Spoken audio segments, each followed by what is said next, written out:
Good citizenship.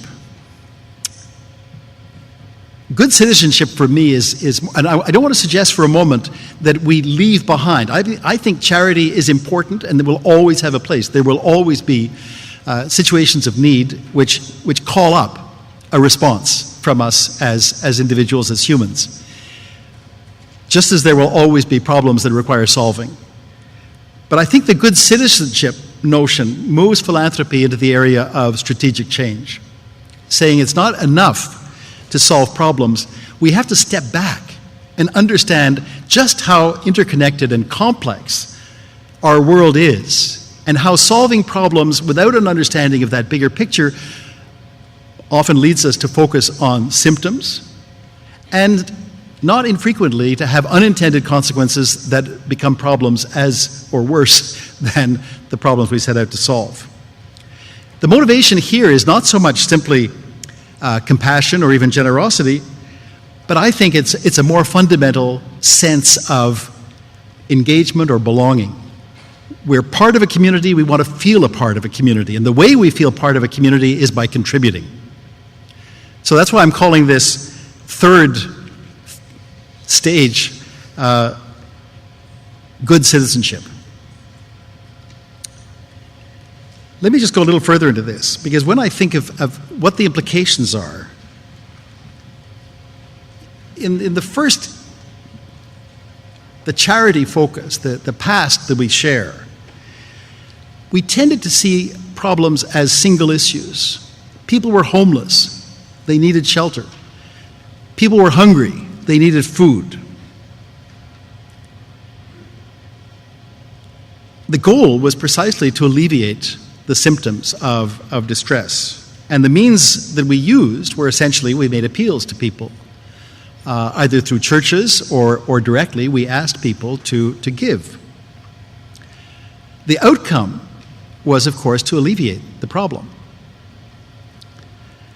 I would call that our origins as a sector. Where we are now, what I call our comfort zone, is that in terms of focus, we understand we're not dealing with single issues. We know perfectly well that if you want to address the problem of homelessness, you have to take into account other factors: addiction, health, perhaps mental illness, and so on. So just providing a shelter is not going to resolve the problem. I would say this is a shift from, in a sense, a simple idea of what work we have to do to a more complicated sense. The goal is certainly still to address the symptoms, but also to go further where we can and find out what are the causes that also need to be addressed. And the means that we've developed go beyond just individual appeals. Now we're talking about coordinated approaches, of which United Way, of course, is the best known. Philanthropy itself as a strategic exercise, the provision of government grants. And we're looking not just for alleviation, we're looking for cure. We're looking to actually solve some problems. So this is a more complicated universe in which we're working.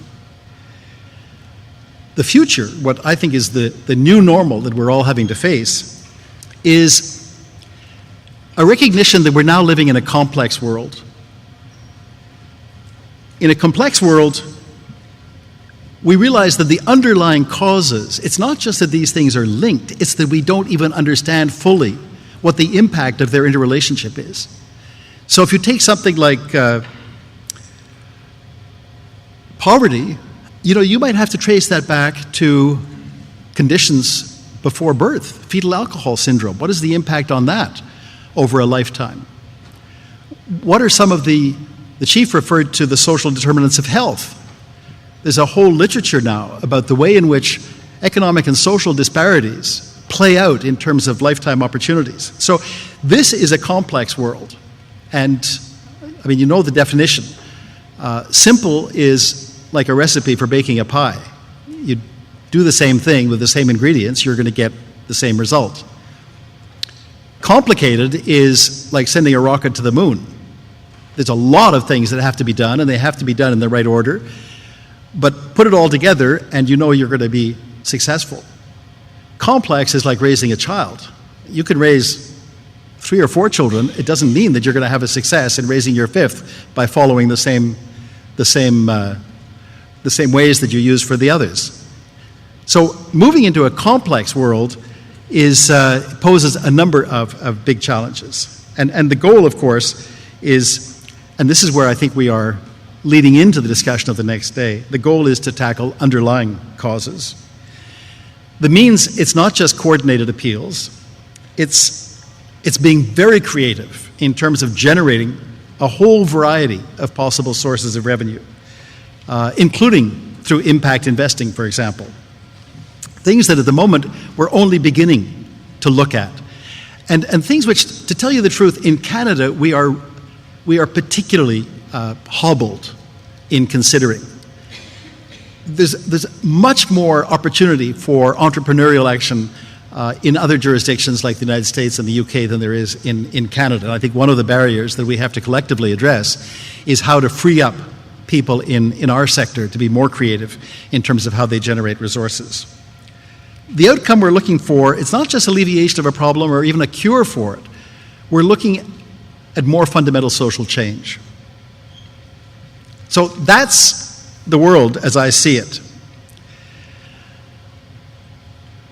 The adaptation we have to make, the psychological shift, is to understand what does it mean to live in this complex environment when most of the organizational structures that we work within are still very much single purpose, focused. Many of the funding mechanisms reinforce that. A second adaptation, apart from the psychological change, I think, to come back to this issue of how we generate resources in a world of diminishing government support and potentially stagnant donor funding and certainly different expectations, as I mentioned earlier. I think we're having to go from a funding model of our work to a financing model. And let me just say very quickly what I see as the difference. In a funding model, you basically define what the problem is that you want to address. You come up with what you see as a viable way of getting the outcome you seek. You then look for funding. And the funding often is in the form of grants from foundations, from government. But to get grants, you have to create a certain structure, which is a charity, and it has to be recognized by the Canada Revenue Agency as such. And once you have that structure, you actually have closed off certain ways of behaving and certain ways of raising money. And of course, you've opened up the possibility of getting philanthropic dollars. I would contrast that with a financing model, which also starts with identifying a problem, also with the sense that you feel you have a way of approaching it that will make a difference. So in that sense, it's the same. But then the next step is thinking about, well, what is the business model which is going to allow us to put into place that way of addressing the problem? And that business model might be a charity, or it might be some other form. It might be a for-profit. It might be some sort of hybrid. As I said earlier, we don't have yet corporate structures in Canada that are hybrid in nature.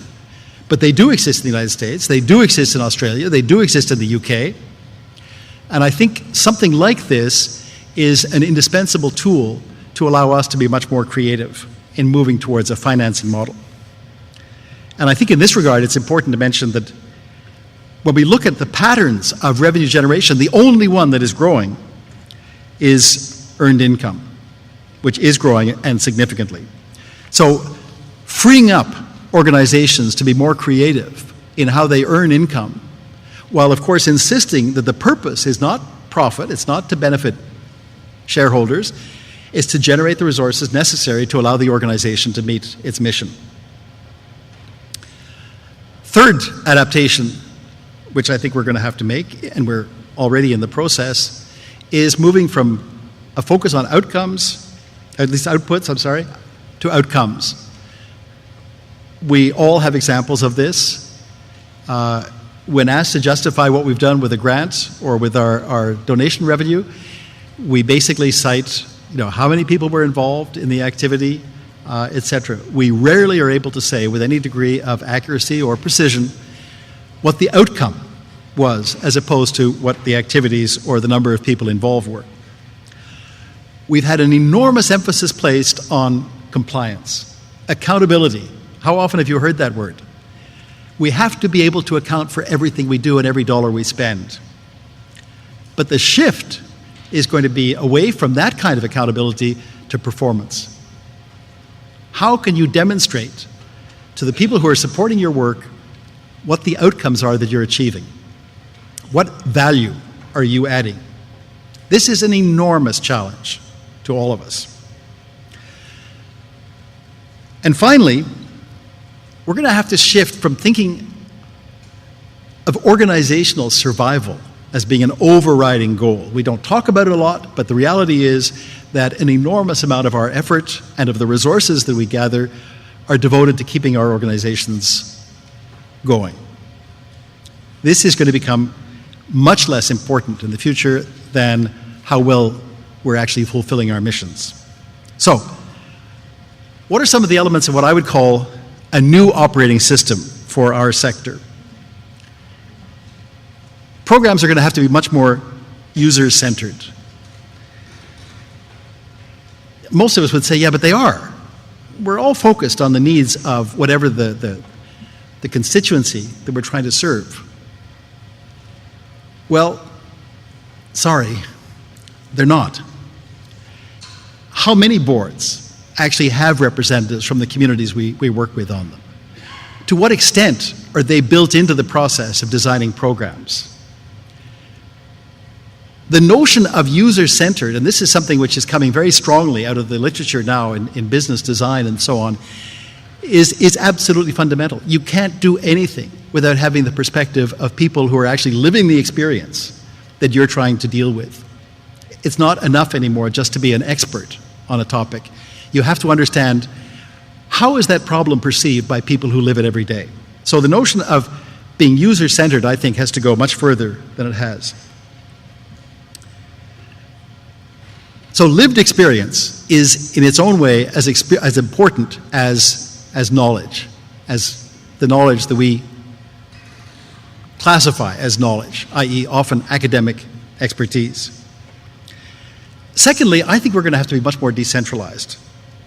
I think it's only when you're dealing with decentralized programs that you really are capable of trying something, testing it, prototyping it, experimenting, and then adjusting it. And when I say we in this case, I think these are principles which apply equally to how government functions. Centralized systems simply can't do that. We need to have feedback. And to have feedback so you can actually develop your understanding of what it is you're doing and how effective it is requires that you be very close to where the action is taking place. The third principle of a new operating system, I think, is tackling root causes. We've talked about this for a long time. There's nothing new about the language of root causes. But we actually haven't done very much of it for the reasons I mentioned earlier, because of organizational impediments and because we come out of this background of looking at problems in isolation. Tackling root causes means, though, we're talking about how whole systems function. And that's a big issue when organizations are focused on keeping kids from dropping out of school, working with pregnant teenage mothers, what have you. How do you step back and say, yes, but I have to understand how this fits into a system? I mean, a small organization, limited staff, how do we deal with that? And I think this is where we start to think about not what each organization is capable of doing by itself, but how collectively we have to actually build a picture of how the system operates and where each one of us intervenes in support of a larger process of change as opposed to working in isolation on our particular little bit of the problem. It also means that we have to have an understanding of the policy framework in which we're operating. System change doesn't take place without change at the policy level, and this is particularly challenging, as you well know, in some cases with the present federal government. Fourth principle, I think, of a new operating system is cross-sectoral partnerships.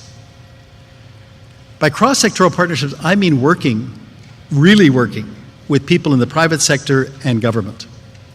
And this is a huge challenge, because whether you're in one sector or the other, your understanding of a problem is so shaped by the institutional structure in which you find yourself, the constraints that it imposes, the opportunities it also creates, that working effectively, even finding a place where we can work effectively, where we actually meet people in the private sector or in government and have a real exchange, is not easy. But it is based on an understanding on the part of people, wherever they are in our society, that the challenges we face are extremely complex. They can't be addressed successfully by the business community or by government. We know that.